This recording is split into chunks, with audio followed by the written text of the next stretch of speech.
Les enfants d'Israël, pendant certains moments, ils ont été menacés. Si vous voulez me suivre, soyez en 1 Samuel, les chapitres 4 et 5, et ainsi de suite. Nous voyons une guerre qui a été une guerre entre les enfants d'Israël et qui? Et les Philistins.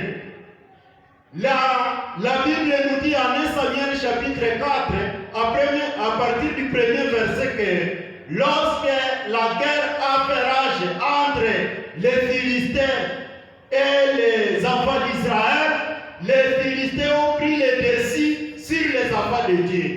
Et environ 4000 hommes sont tombés sur les champs de bataille. Ce sont les enfants de Dieu qui tombent sur les champs de bataille. Les enfants de Dieu contre les païens. Et pendant la guerre, les enfants d'Israël sont rentrés au camp. Ils ont évalué et un conseiller a dit, savez-vous, si nous voulons vaincre, si nous voulons sortir victorieux dans cette guerre, allons prendre l'arche de l'alliance. Parce que par la foi en Israël, l'arche de l'alliance représentait la présence de Dieu. Et l'arche de l'alliance, il n'y a personne qui la voyait si ce n'est le souverain sacrificateur. L'arche de l'alliance était posée dans la partie très sainte où les sacrificateurs, les souverains sacrificateurs de la lignée d'Aaron y entraient une fois l'année. Et il devait servir dans cette partie avec un élément attaché sur son pied qui pouvait faire attendre à l'assemblée que la vie continue dans la partie très sainte.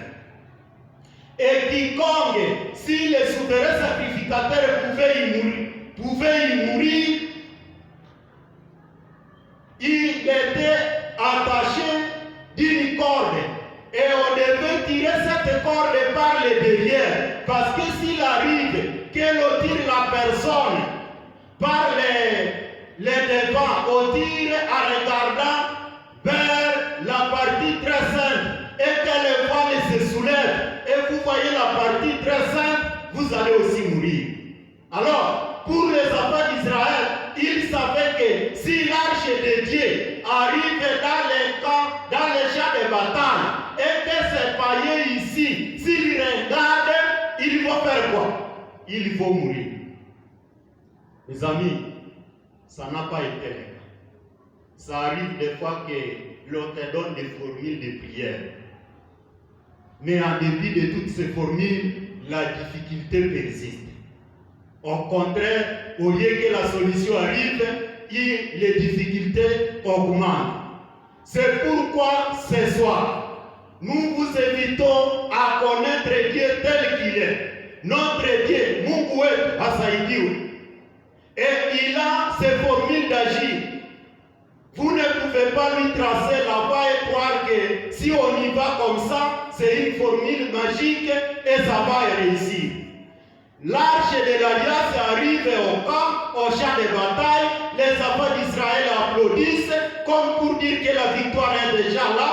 Et les Philistins disent, leur Dieu vient d'arriver.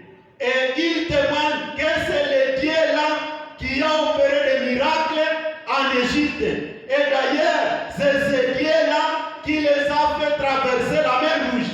Ils savaient l'histoire de ce Dieu là.